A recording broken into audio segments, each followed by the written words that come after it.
નવનિર્મિત થનાર સનાતન રામધામ મંદિરના લાભાર્થે શ્રી બાબા રામદેવ દેવસ્થાન ટ્રસ્ટ શ્રી રામધામ થલતેજ દ્વારા આયોજિત શ્રી રામચરિત માનસ નવાહન પારાયણનું આયોજન કરવામાં આવ્યું છે, જેમાં પરમ પૂજ્ય પ્રાધ્યાપક શ્રી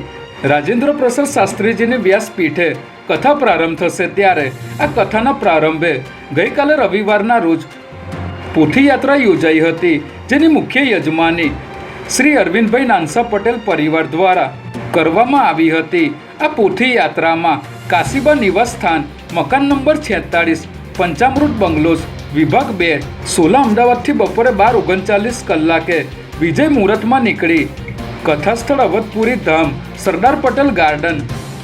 સિમ્સ હોસ્પિટલ સામે સોલા સાયન્સ સિટી ખાતે શ્રી રામચરિત માનસ નવાહન પારાયણ કથા મંડપના સ્ટેજ પર મૂકીને દીપ પ્રાગટ્ય કરવામાં આવ્યો હતો। જગન્નાથ મંદિરના પરમ પૂજ્ય મહંત શ્રી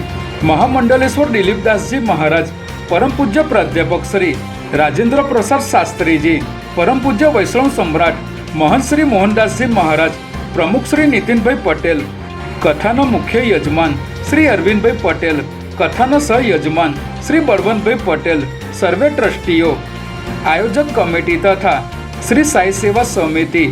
વગેરે મહાનુભાવોએ દીપ પ્રાગટ્ય કરીને પોથીની આરતી કર્યા બાદ પરમ પૂજ્ય પ્રાધ્યાપક શ્રી